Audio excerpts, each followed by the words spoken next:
اس کا ناشتہ بھی تیار تھا، چائے بھی تیار تھی اور یہاں تک کہ سلائس پر مکھن اور جام بھی لگا ہوا تھا۔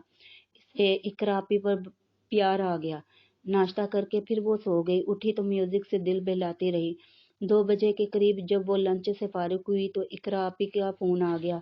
انہوں نے کہا کہ ادینہ آنٹی کی طرف ہے اور ہارون کے ساتھ آ جائے، اس کی تنہائی کے خیال سے کہہ رہی ہیں۔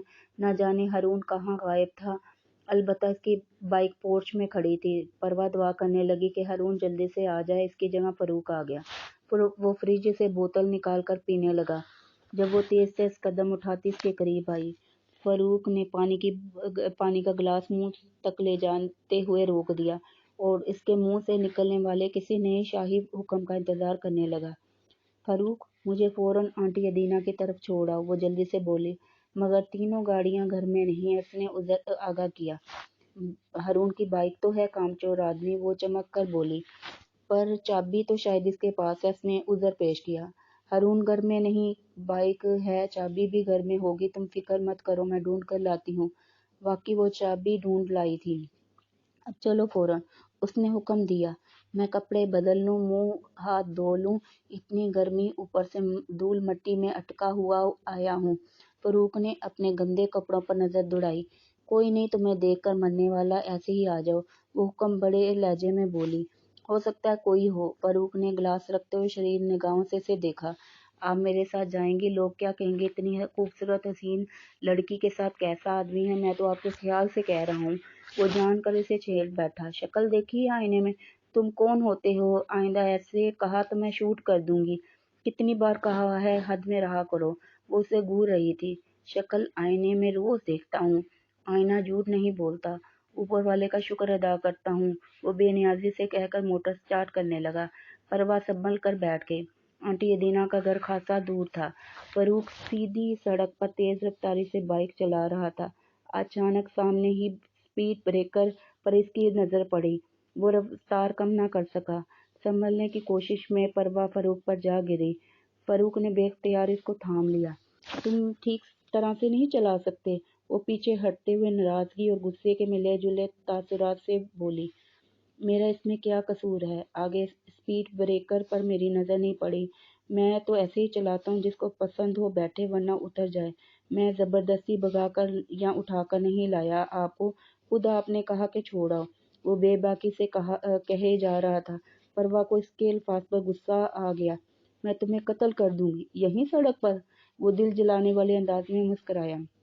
میں تمہیں آخری بار وارن کر رہی ہوں، اگر آئندہ میرے ساتھ ایسی ویسی حرکت کی تو میں تمہیں دیکھ لوں گی۔ اپنا مقام پہچانو، میرے منہ نہ لگا کرو۔ فاروق کا دل چاہا اس رئیس زادی کا دماغ درست کر دے۔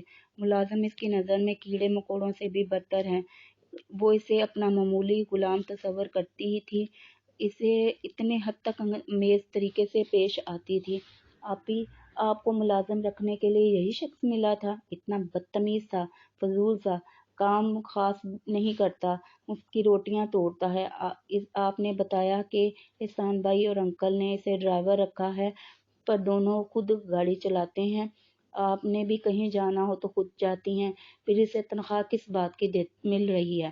اوپر سے آپ نے اتنا سر پر چڑھایا ہوا ہے۔ پروا کا منہ پھولا ہوا تھا۔ کیوں پری، اس نے تمہیں کچھ کہا؟ اقرا نے پیار سے اس کے گال سلاتے ہوئے پوچھا۔ مجھے کہہ کر تو دیکھیں، سر پھاڑ دوں گی اس کا۔ وہ جوش سے مکہ بنا کر کھڑی ہو گئی۔ اقرا کے لبوں پر مسکراہٹ آ گئی۔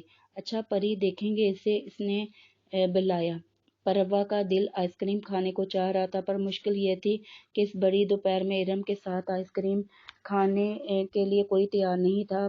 پر اس نے ہارون کی بھی منت کی کہ ہمیں آئس کریم لا دو، پر اس نے فوراً جواب دے دیا تو وہ جو ہے نا غصے میں یہ کہتی ہوئی فاروق کے کمرے میں آ گئی۔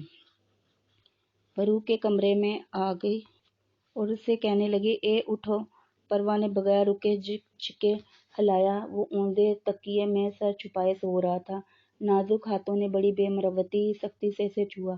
اچانک اس آفت پر وہ سیدھا ہوا تو پروا نے اسے دیکھا کہ اس کے جسم پر کوئی کپڑا نہیں تھا۔ پروا کو صرف فشاں کی بات یاد آئی تمہیں دیر سے عقل آتی ہے، لاکھ وہ ملازم صحیح لیکن ہے تو مرد، کتنے دھڑلے سے وہ اس کے کمرے پر دستک دیے بغیر گھس گئی۔ پھر وہ کس جی فرمائیے کون سا کام کروانا ہے؟ وہ نیند کے خمار میں آنکھیں کھولتا ہوا بولا۔ تو آخر میں اجازت چاہتی ہوں، انشاءاللہ تعالی آپ کو کہانی کا اگلا حصہ سننے کے لیے پارٹ 5 کا انتظار کریں۔ اگر آپ کو میری یہ کہانی پسند آئی ہو تو اس چینل کو لائک کریں، شیئر کریں، سبسکرائب کرنا نہ بھولیں۔ شکریہ۔